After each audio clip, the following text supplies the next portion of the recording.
사랑하는 성도님 여러분들과 여러분 가정 위에 충만하게 계시기를 주님의 이름으로 축원합니다. 아멘. 오늘 저는 히브리서 13장 5절의 말씀으로 내가 결코 버리지 아니하고 라는 말씀으로 함께 말씀을 좀 나누려고 합니다. 오늘 이 말씀은 짧은 한 구절 말씀입니다. 여러 가지 이야기를 나눌 게 아니라 오늘 주제 설교의 말씀 제목 그대로 하나님께서 우리를 결코 버리지 아니하십니다. 이거 하나만 우리가 다 기억하시면 좋겠어요. 왜냐하면 이 본문을 기록하고 있는 원문을 우리가 헬라어라고 부릅니다.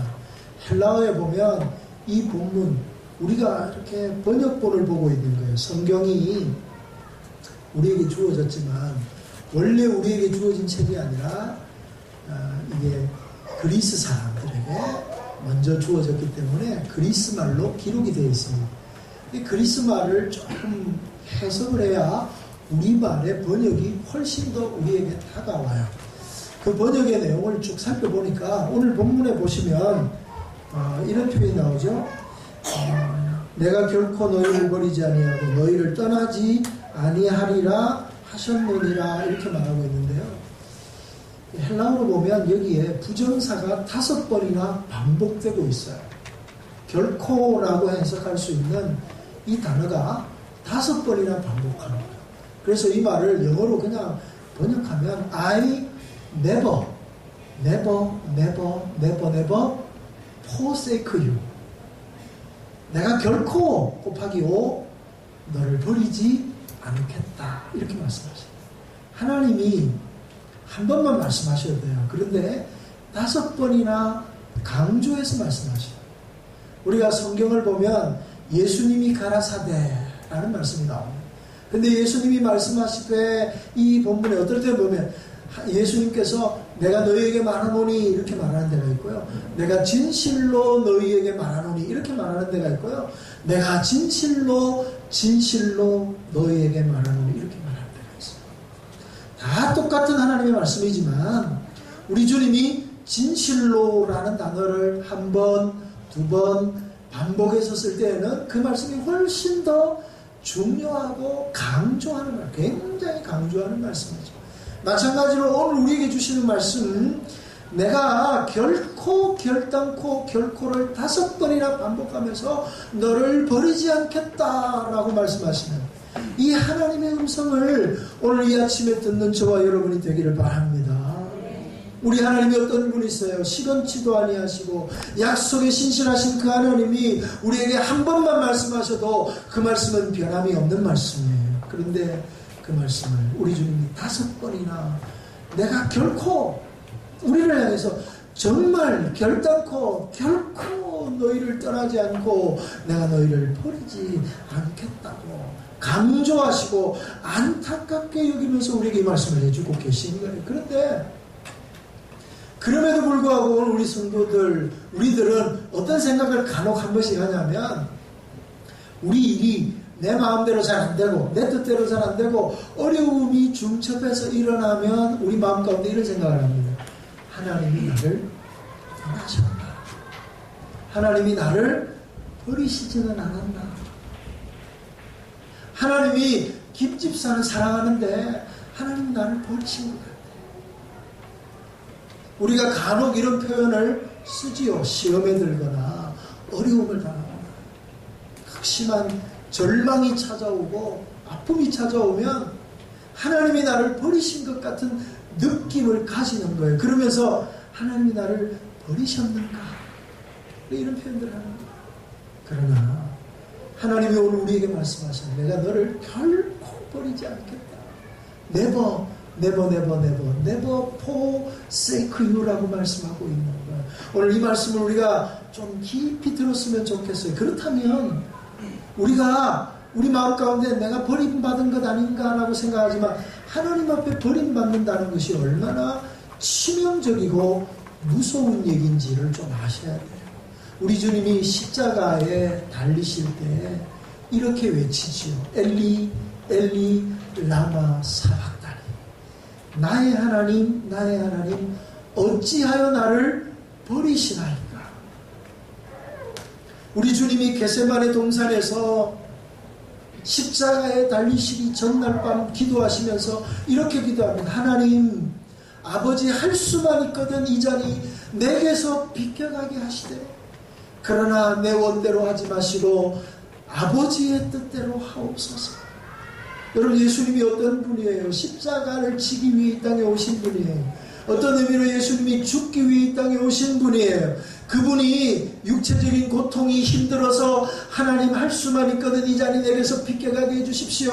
십자가의 모진 고통이 그로 하여금 힘들었기 때문에 뭔가 좀 이상하잖아요. 우리 주님이 그걸 왜 피해가고자 했을까 이해가 되지 않잖아요. 근데 엘리 엘리 라마 사박다니 어찌하여 나를 버리시나이까. 원래 하나님은 한 분이셔요. 성부와 성자와 성령으로 성삼위 하나님으로 계시지만 이분은 하나님, 한 하나님이시란 말이에요. 삼위일체의 하나님이세요. 창세로부터 지금까지 한 번도 떠나시거나 분리되거나 버림받아 본 적이 없는 하나님이, 창세로부터 시작해서 지금까지 하나님은 늘 한 분으로 계셨던 그분이 십자가에 달려 돌아가시는 그 순간은 하나님과 분리되는 거예요. 아버지와 아들이 분리되는 거예요. 아들이 아버지로부터 버림받는 거예요. 그게 버림받는 겁니다. 버림받는 게 뭐예요? 하나님의 임재가 떠나가고 하나님의 사랑이 떠나가고 하나님의 능력이 떠나감으로써 하나님의 아들이신 예수 그리스도가 십자가에 달릴 때 하나님의 임재가 그에게서 떠나가는 거예요. 한 번도 주님과 분리되지 않았던, 아버지와 분리되지 않았던 예수님이 하나님으로부터 버림받는 고통은요, 예수님에게도 엄청난 고통이고 부담이에요. 버림받는다는 것은 치명적인 것입니다. 버림받는다는 것은 상상할 수도 없는 어려움이에요. 그렇다면 버리신다는 의미가 도대체 무엇일까요? 하나님이 버리신다.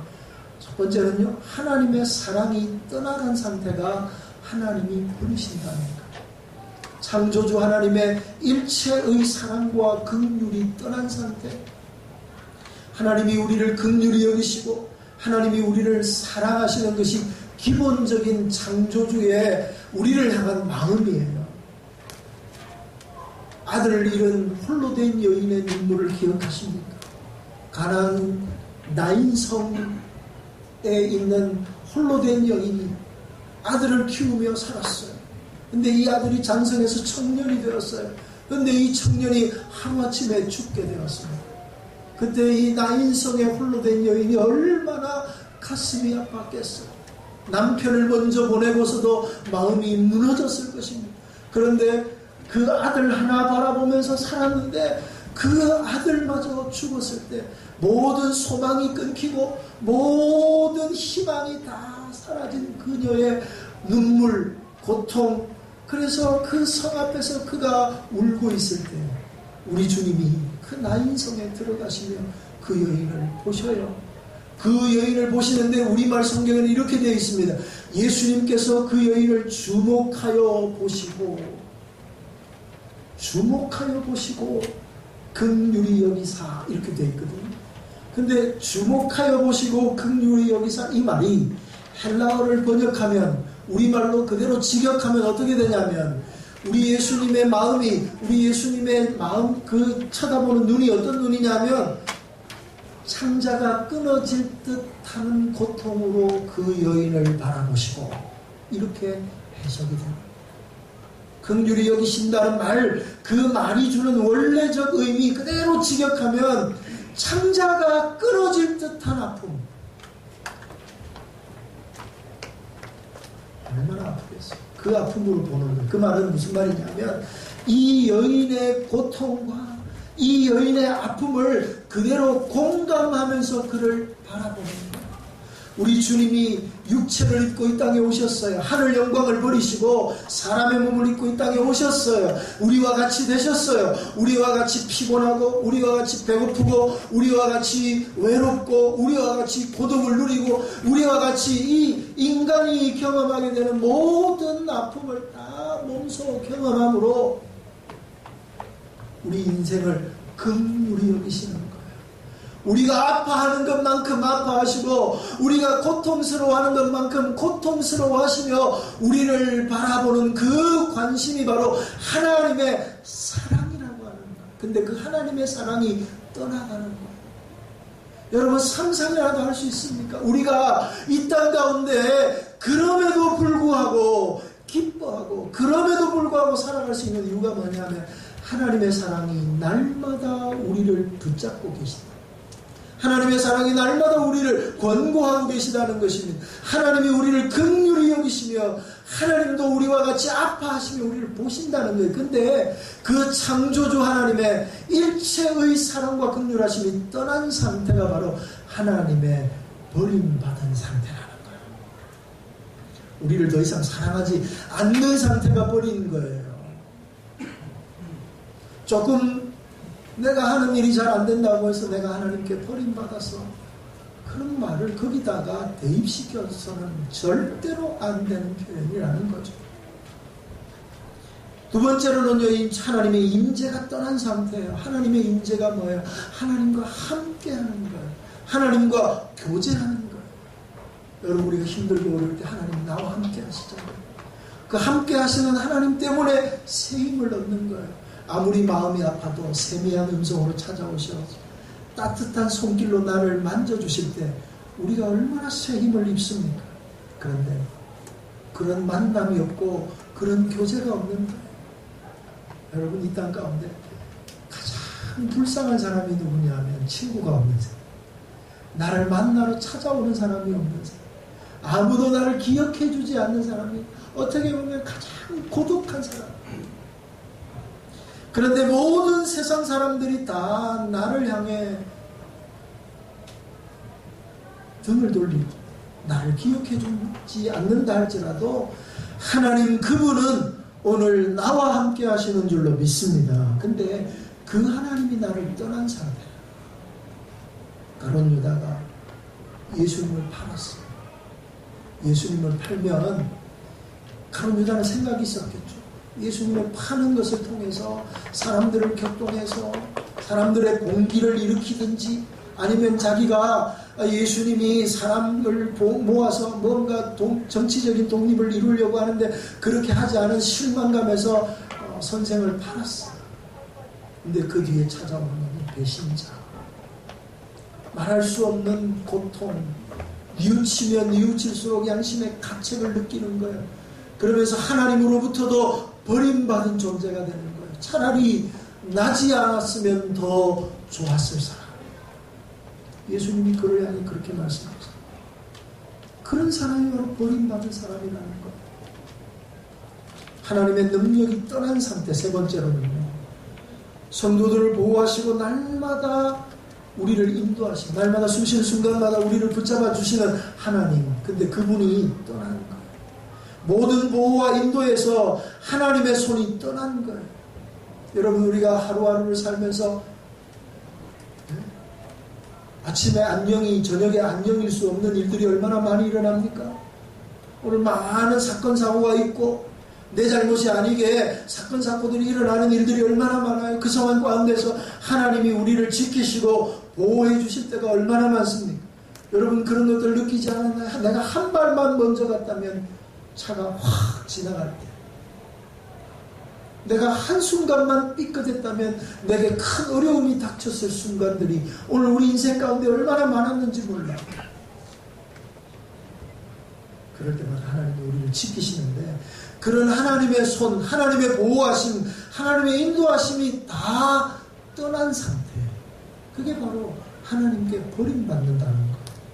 얼마나 심각한 거예요. 희망도 없고 소망도 없고 감사도 없고 하나님의 사랑이 다 끊어진, 하나님의 임재가 다 끊어진, 하나님의 능력과 하나님의 인도하심이 다 끊어진, 이게 바로 하나님께로부터 버림받은 상태라.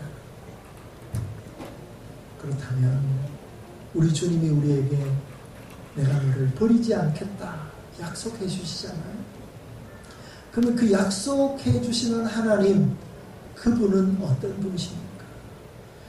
그분은 어떤 분이기에 우리가 그 약속을 신뢰하고 그 약속을 붙잡을 수 있을까요? 그 하나님은 첫 번째는요, 전능하신 하나님이세요. 아멘이세요? 전능하신 하나님이라고요. 그분은 떠나지도 않고 버리지도 않겠다고 우리에게 약속하시면서 하나님의 전능하신 손, 하나님의 강한 오른손으로 우리를 붙잡는 거예요. 능하신 하나님의 손에서 우리를 빼앗을 존재가 아무도 없어요. 어떤 존재도 하나님이 우리를 보호하시고 어떤 존재도 하나님의 사랑이 함께하는 우리를 범접할 수가 없는 거죠. 그 약속하신 그분은 전능하신 하나님이라 말씀만 해놓고 능력이 없어서 손이 짧아서 내가 너를 보호해주지 못했어. 마음은 내가 너 도와주고 싶은데 내가 도와줄 능력이 없어서 너 도와주지 못해. 여러분, 사람은 그렇잖아요. 마음은 도와주고 싶고 마음은 도와줄 마음이 굴뚝과 같은데 내가 능력이 안 되고 내가 힘이 없고, 그러나 하나님 그분은 모든 것이 가능한 줄로 믿습니다. 그래서 우리를 도우실 수 있는 줄 믿습니다. 그래서 우리를 버리지 않는 거예요. 그 다음에 두 번째, 그분은 전지하신 분. 이게 무슨 말이냐면 모든 것을 다 아시는 거예요. 모든 것을 다 아셔서 가장 좋은 것을 우리에게 주시는 거예요. 구하라, 찾으라, 문을 두드리라, 그러면 너에게 열릴 것이라고 말씀하신 그 주님이 이렇게 말씀하셔요. 너희가 악한 자라도 자식에게 좋은 것으로 줄 줄 알거든. 하물며 하늘에 계신 너희 아버지께서 구하는 자들에게 좋은 것으로 주지 아니하시겠느냐. 할렐루야. 아멘.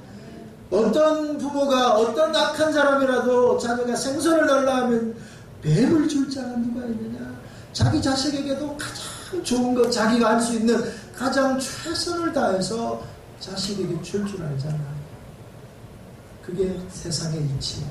근데 그 악한 부모와 비교도 할 수 없으신 착한 아버지이신 하나님, 악한 인간의 부모와 비교 자체가 안 되는 그야말로 전능하신 하나님, 비교가 안 되는. 그래서 하물며라는 단어를 쓰고 있습니다. 하물며라는 극적인 대조를 통해서 더욱더 하나님의 신실하심을 드러내는 거예요. 악한 자라도 자식에게 좋은 것으로 주는데 하늘에 계신 아버지께서 밤낮 부르짖는 택하신 자들, 하나님의 자녀들에게 가장 좋은 것으로 주실 줄로 믿으시면 아멘. 아멘이잖아요. 가장 좋은 것을 주시잖아요. 근데 우리 생각에 하나님, 우리 생각에 그게 안 좋은 거예요. 우리 생각에는 이게 더 좋은 것 같은데 하나님이 그거 안 주는 거예요. 그러니까 삐끼는 거예요. 여러분, 우리 아이들이, 조그마한 아이들이 사탕을 달라고, 아이들 보기에는 사탕이 제일 좋죠. 그런데 부모들이 사탕을 줍니까? 왜 안 주죠? 사탕만 주면 애가 이빨도 썩고 건강에도 안 좋고, 그래서 아이에게 건강에 좋은 맛없는 것을 줘요. 그러면 아이는 안 먹죠. 맛있는 거 달라고, 달콤한 거 달라고 때를 쓰는 거예요.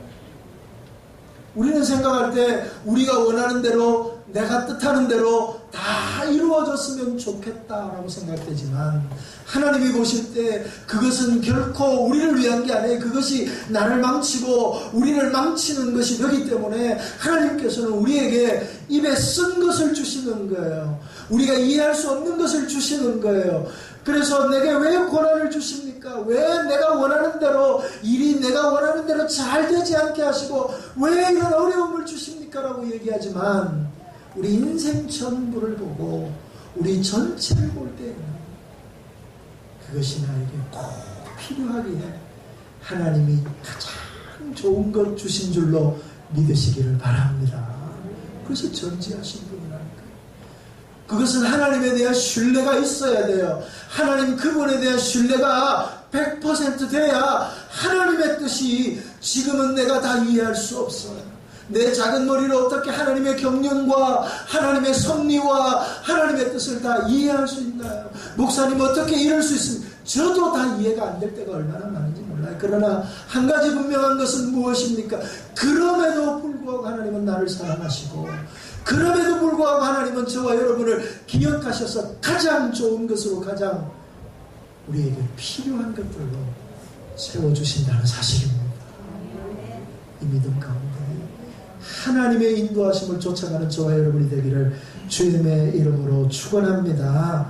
우리 주님은 또한 이렇게 말씀하세요. 말라기 3장 6절에서 나는 변하지, 나 여호와는 변하지 아니하리니, 이렇게 말씀하세요. 말라기 3장 6절에서 나는 변하지 않는다고 말하는 거예요. 말라기가 언제적 사람입니까? 구약의 마지막 선지자예요. 구약시대에 이스라엘 백성들이 하나님을 제대로 섬기지 아니하고 바알과 아세라를 섬기고 하나님과 바알을 겸하여 섬길 때 남유다가 망하고 예루살렘이 무너지고 예루살렘 성전이 회파되어지고 예루살렘 성전의 모든 성전 기물과 금을 다 벗겨서 느부갓네살이 가져가는 거예요. 그런 수치를 당하는 것이 바벨론 포로입니다.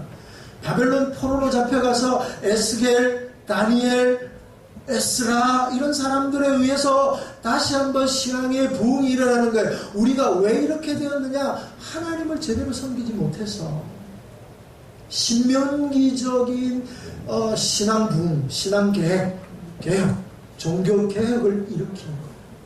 그러면서 오직 하나님만을 바라봅시다. 오직 말씀에만 붙잡힙시다. 라고 새로운 신앙의 부흥의 역사가 일어난 겁니다. 그게 언제적이에요? 바로 느헤미야 시대. 느헤미야와 에스라의 시대의 부흥. 그야말로 느헤미야 시대에 예루살렘 성벽을 다 만들어 놓고 수문앞 광장에서 성경을 낭독할 때, 그때 읽었던 성경이 신명기입니다. 신명기를 낭독할 때 온 백성들이 울며 불며 환호하며 하나님의 말씀을 들었다, 이렇게 얘기합니다. 그게 바로 수문앞 광장의 신앙의 부흥이에요. 그때 엄청난 사람들이, 그 당시 사람들이 다 은혜 받고 말씀대로 살기로 결단합니다. 그런데요, 그 결단이 얼마 안 가는 게 문제예요. 그게 얼마 안 가가지고 그 마음이 변하는 거예요.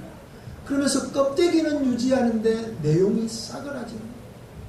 하나님 앞에 제사를 드리는데 실한 놈, 좋은 놈, 가장 좋은 것으로 예배를 드려라, 제사를 드려라, 제물로 바쳐라 그랬는데 저는 놈, 쓸모없는 놈, 죽을 놈, 이런 것들 가져다가 제물을 드리고, 그러니까 제사는 드리지만 마음은 없는 거예요. 그런 이스라엘 백성들을 향하여서 말라기를 통해 마지막 경고의 말씀을 하는 거예요. 너희들은 변하나 나는 변하지 아니한다고 말씀합니다. 하나님은 어제나 오늘이나 내일이나 영원토록 동일하신 분인 줄로 믿습니다. 사람은 아침에 마음이 다르고 저녁에 마음이 다르지만 하나님은 창세전이나 마지막 주님 오실 때까지 한결같이 하나님의 말씀은 동일하게 우리에게 증거될 줄로 믿습니다. 그분이 우리에게 약속하십니다. 그분의 약속이 상황에 따라 형편에 따라 바뀌는 게 아니에요. 형편이 좀 어려우니까 네가 좀 이해해, 이게 아니라는 거예요. 아무리 상황이 어렵고 아무리 형편이 어렵고 아무리 하나님의 이름이 바닥을 친다 할지라도 하나님은 하나님이신 줄로 믿습니다. 그래서 하나님은 하나님의 약속의 말씀을 본인의 신성에 걸맞건 하나님의 하나님 되심을 이 땅 가운데 본인이 선포해야 되기 때문에 하나님의 약속을 우리 주님이 취소를 못합니다. 그래서 어떻게 보면 우리가 기도할 때 가장 강력한 기도가 뭐냐면 약속의 말씀을 붙잡고 기도해요. 모세가 이스라엘 백성들이 금송아지 만들고 이렇게 범죄했을 때, 그래서 하나님께서 모세에게 이렇게 얘기합니다. 저 백성들이 도무지 목이 곱고 하나님 내 말을 듣지 않으니까 야, 차라리 이 백성들을 여기서 다 죽여버리고 너로 말미암아 새로운 민족을 이루어서 새로운 나라를 만들면 어떻겠니? 그러자 모세가 하나님 앞에 기도하면 하나님, 이 백성들로 하여금 하나님께서 하나님이 되고 이 백성들이 하나님의 백성이 되게 하고 이 백성들로 하여금 가나안 땅에 들어가서 하나님 나라로 삼겠다고 하지 않으셨습니까? 하나님의 약속의 말씀을 붙잡고 기도하니까 성경에 이렇게 표현합니다. 하나님께서 뜻을 돌이키사.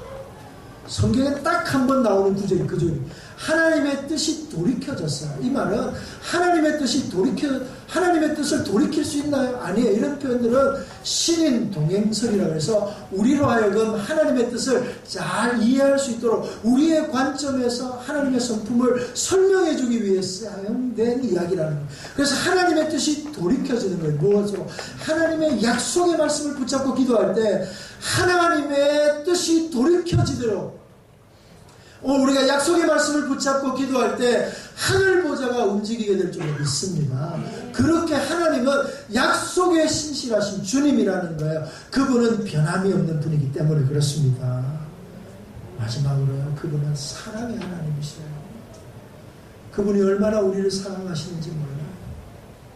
예레미야 31장 3절에 내가 무궁한 사랑으로 너를 사랑했고, 이 표현을 하는데 예레미야가 누굽니까? 예레미야는 바로 남유다가 망할 때, 그 마지막 망할 때 하나님 이 예루살렘을 망하게 하지 마십시오. 눈물로 기도했던 사람이에요. 그러자 이 예레미야를 향해서 하나님이 한 가지 제안을 합니다. 야 예레미야야, 네가 예루살렘 거리에 나가서 진리를 구하고 정의를 행하는 사람 한 사람을 구해. 한 사람을 찾으면 내가 예루살렘을 멸망하지 않겠다. 그래서 예레미야가 눈물로 진리를 구하고 정의를 행하는, 오늘날로 말하면 온전한 그리스도인을, 믿음을 가진 사람을 찾아 헤맸는데 그 당시에 그 믿음을 가진 사람이 없었어요. 그래서 선지자가 믿음이 없어 망하는 나라를 보면서, 믿음이 없어 망하는 민족을 보면서 하나님 앞에 눈물로 기도했다. 그래서 예레미야를 우리는 눈물의 선지자 이렇게 얘기합니다. 그런데 그 예레미야에게 우리 주님이 멸망만 이야기하는 것이 아니라, 야, 비록 유다가 망하고 예루살렘이 망하지만 내가 너를 얼마나 사랑하는 줄 아니? 무궁한 사랑으로, 끝이 없는 사랑으로, 측량할 수 없는 사랑으로 너를 사랑해서 내가 결단코 이 나라를 회복하고 결단코 이 나라를 다시 거룩한 나라로 세우리라 말씀하시는 거예요. 할렐루야. 여러분, 지금 죄로 말미암아 멸망하는 예루살렘을 향해서 내가 무궁한 사랑으로 그를 사랑하고 있다는 거예요. 우리가 그렇게 연약한 상황 가운데 있다 할지라도 하나님의 사랑은 취소되지 않습니다. 할렐루야. 오늘 우리가 어떤 상황 가운데 있든지 하나님은 우리를 여전히 동일하게 사랑하십니다. 그래서 사도 바울이 에베소에서 이렇게 얘기합니다. 그 사랑이 얼마나 큰지 그 높이와 깊이와 넓이를 내가 측량할 수 없도다. 예수 그리스도의 사랑, 그 무한하신 하나님의 사랑,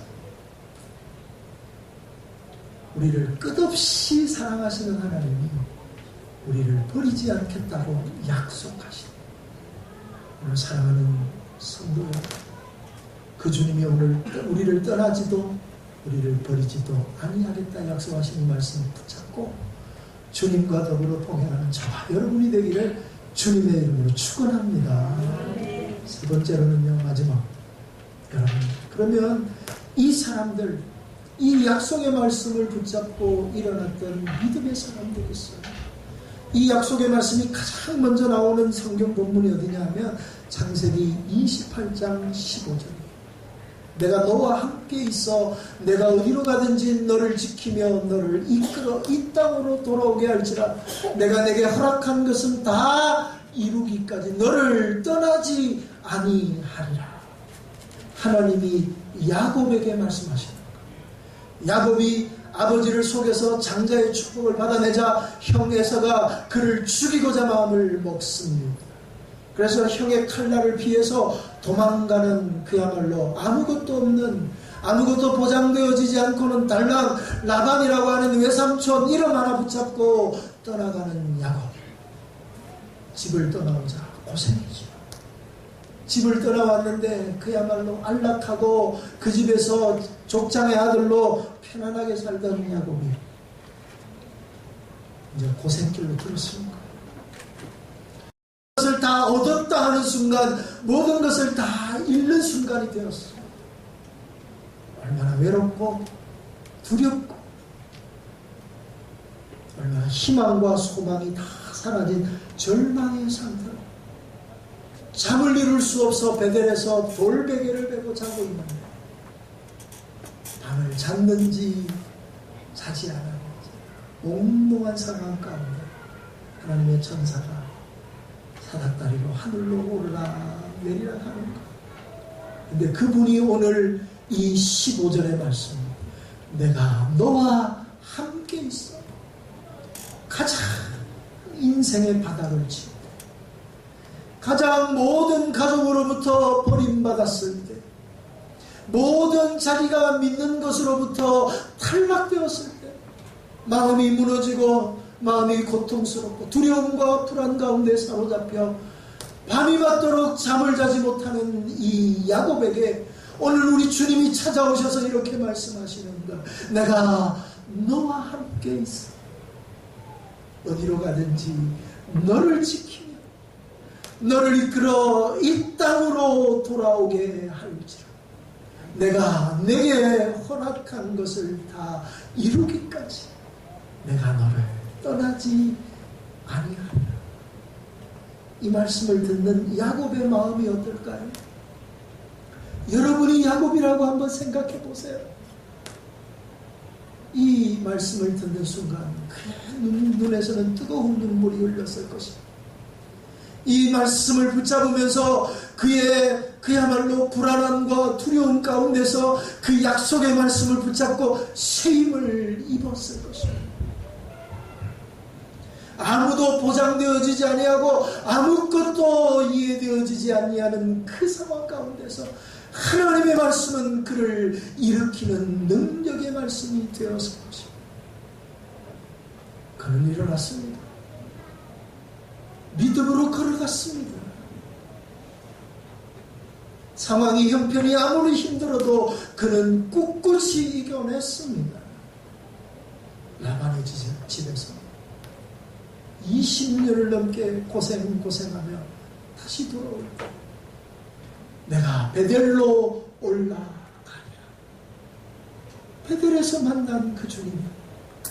그래서 그가 뺑뺑뺑 돌면서 어려움을 당하면서 마지막 결단하죠. 창세기 35장에 가서 내가 베델로 올라가리라. 여러분, 베델에서 예수 하나님을 만났던 야곱, 그의 삶의 원동력, 그의 삶의 가장 근거가 되고 힘들고 어려울 때마다 용기를 주시는 말씀이 바로 이 창세기 28장 15절의 말씀. 이 말씀이 야곱이 야곱 되게 하고 야곱이 이스라엘 되게 하는 유일한 근거의 말씀이 된 줄로 믿습니다. 모세가 이스라엘 백성을 인도하여 냈어요. 그 다음 나오는 말씀이 여호수아 신명기 31장 6절의 말씀입니다. 이 신명기 31장 6절의 말씀은 이스라엘 백성들을 모세가 40년 동안 인도했어요. 여러분, 말이 40년이지 40년이면 얼마나 긴 세월이에요. 긴 세월 동안 준비했어요. 이제 가나안 땅을 눈앞에 두었어요. 그런데 하나님께서 모세에게 가나안 땅을 허락하지 않습니다. 그러자 이스라엘 백성들을 다 모아놓고 이스라엘 백성들에게 유언과 같이 선포하는 말씀 중에 한 말씀이 바로 이 말이에요. 그러면서 그들에게 선포합니다. 너희는 강하고 담대하라. 두려워하지 말라. 그들 앞에 떨지 말라. 이는 내 하나님 여호와 그가 너와 함께 계시며 결코 너를 떠나지 아니하며 버리지 아니하실 것입니다. 이 말씀을 듣는 이스라엘 백성들이 눈물로 이 말씀을 받았을 것입니다. 이 말씀을 들으며 그들은 용기 백배하며 일어섰을 것입니다. 그런데 이 말씀을 하던 하나님의 사람 모세가 하나님의 부름을 받았다. 하나님의 부름을 받을 때 눈이 쇠하지 아니했다. 기력이 쇠하지 아니했다. 이렇게 말합니다. 늙어 죽은 게 아니에요. 아직도 젊음이 있고 정력이 넘치는 사람이었는데 하나님께서 모세를 데려갑니다. 그야말로 청천벽력이에요. 어느 정도 준비하다가 아마 모세가 죽을 때가 돼서 죽었는가 보다 이랬으면 이스라엘 백성들이 덜 충격을 받는데 어느 날 갑자기 모세가 사라져요. 모세가 누굽니까? 이스라엘 백성들이 애굽에서 종되었을 때 아무도 탈출할 것에 대한 생각이 없었을 때 하나님이 모세를 통하여서 내가 너희들을 애굽에서 인도하여 적과 꿀이 흐르는 우리 조상의 땅 가나안으로 인도하리라 이 말씀을 선포했을 때 사람들은 다 두려워 떨었습니다. 그런데 그의 말대로 보무도당당하게 애굽을 출애굽 엑소도스 하지요. 그리고는 광야 40년의 그 지난한 세월을 하나님의 은혜 가운데 모세 때문에 견디는 거예요. 배고프면 모세한테 가서 먹을 게 없다 그러면 모세가 기도하면 하나님이 먹을 걸 주시고, 고기가 먹고 싶으면 하나님께서 또 모세에게 가면 모세가 기도하면 하나님이 메추라기를 보내주시고, 물이 없으면 이 물이 왜 이러냐 그러면 모세한테 가서 모세요 우리 물이 없어요 그러면 이 모세가 또 하나님 앞에 기도하면 하나님께서 물을 주시고. 그러니까 40년이면 거의 생활이에요. 모세 없는 이스라엘 백성은 상상조차 못했겠죠. 그런데 그런 모세가 죽었어요. 이스라엘 백성이 슬픔과 불안과 두려움에 빠질 수 없잖아요. 심지어는 여호수아가 그런 이스라엘 백성을 데리고 가나안에 들어가야 할 무거운 책임감을 가지고 있는 여호수아가 얼마나 두려웠을까. 아마 이스라엘 백성들 가운데 가장 두려움 어찌할까 마음이 복잡한 사람이 여호수아였을 것입니다. 그런데 그런 여호수아에게 하나님이 나타나셔서 여호수아 1장 5절의 말씀 이렇게 말씀하십니다. 여호수아 내 평생에 너를 능히 대적할 자가 없으리. 능히 대적할 자가 없다. 내가 모세와 함께 있던 것처럼 너와 함께 있을 것이니까 내가 너를 떠나지 아니하고 버리지 아니하리라. 여호수아가 누구예요? 모세의 시종 눈의 아들 여호수아. 모세의 시종이라고 그러니까 종이라고 생각, 종이 아니라 오늘말로 얘기하면 비서실장 중 가장 가까운 거리에서 모세를 수종 들고 모세를 섬겼던 사람이 여호수아. 또한 여호수아는 장군이었습니다. 모세의 명령을 따라서 아말렉과의 전투에서 강력한 승리를 이끌어내는 사람이 여호수아죠. 근데 여호수아가 가장 가까이 모세에게 있으면서 모세의 능력의 근원이 뭔가 보니까 모세라고 하는 사람이 원래 인간적으로 대단한 사람이 아니라 하나님이 함께 하심으로 놀라운 기적의 사람이 된 거예요. 그래서 그 하나님과 함께 하시는 모세에 대해서 얼마나 마음에 큰 기대가 있는지 몰라요. 그런데 하나님이 여호수아에게 이렇게 말해요. 내가 모세와 함께 하는 것처럼 내가 너와 함께 하리라. 마치 엘리야와 엘리사처럼 엘리사가 엘리야에게 이렇게 말합니다. 내게 축복하소서. 내게 축복하소서. 갑절의 영감을 내게 더하소서. 왜요? 엘리사가 엘리야를 따라다녀 보니까 엘리야의 능력의 근원이 바로 하나님이 함께 하심이에요. 하나님의 함께 하심이 그와 함께 하면 그 또한 엘리야와 같이 하나님의 사람이 될 수 있게 합니다. 그래서 엘리야가 하나님 앞에 부름받기 전에 엘리야여 내가 당신을 놓아둘 수 없습니다. 내게 축복하소서. 내게도 당신의 영감을 부어주소서. 여호수아의 마음이 그런 걸 아니겠어요? 그런데 그를 시간적인 여유도 가지지 못하고 갔어. 그래서 하나님께서 그런 마음을 하시는 하나님께서 여호수아에게 내가 모세와 함께 했던 것처럼 내가 너와 함께 할게. 모세와 함께 했던 것처럼 너와 함께 할게.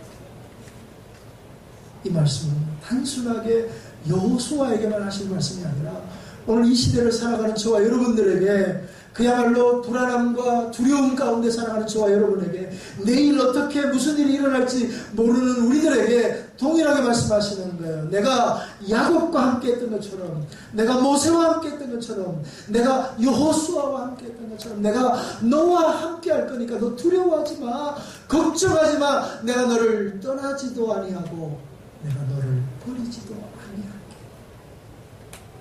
그래서 히브리서 13장에서 믿음을 지킨 사람들의 이야기를 히브리서 11장에 쫙 얘기하잖아요. 믿음의 주여 또 온전케 하신 이른 예수를 바라보자 12장에서 얘기했잖아요. 그리고 13장에서 마지막으로 마지막으로 부탁의 말씀. 너희는 두려워하지 마라. 하나님이 너희를 떠나지 아니하고 버리지 않겠다고 약속하시다. 여러분, 이 말씀을 받는 초대교회 성도들은 어떤 상황이었어요? 예수 믿으면 잡혀 죽었어요. 예수 믿으면 사자 입에 형장의 이슬로 잡혀가던 그런 시대예요. 믿음을 지킨다고 하는 것이 그야말로 목숨 걸고 믿음을 지켜야 하는 시대예요. 그런 시대에 하나님이 버리지 않고 떠나지 않게, 이 약속의 말씀이 그들로 하여금 견고하게 하고 담대하게 하고 하나님 앞에 용기 있게 믿음으로 살게 했습니다. 오늘도 마찬가지입니다. 오늘 그때처럼 극심한 환난이나 핍박은 오늘 우리에게 없지만, 여러 가지 환경과 어려움, 여러 가지 시대적인 것들을 통해 우리를 유혹하고 우리를 넘어뜨리려고 우는 사자와 같이 산길자를 두고 찾아다니며 우리를 흔들고 있는 이때, 그래서 계속해서 불안함을 부추기고 계속해서 너 그래가지고 어떻게 할래? 믿음만 가지고 이 험한 세상 살아갈 수 있니? 라고 우리에게 끊임없이 시험하는 그들을 향해서 오늘 우리 주님은 믿음을 지키고 내가 너를 버리지 않고 내가 너와 함께 하겠다고 약속하시는, 이 약속의 말씀으로 우리를 보증해 주시는 줄로 믿습니다. 오늘도 약속의 말씀을 붙잡고 오늘도 주님과 더불어 동행하기로 결단하는 우리 모든 성도들이 되시기를 주의 이름으로 축원합니다. 아멘. 하나님 한 번 더 나를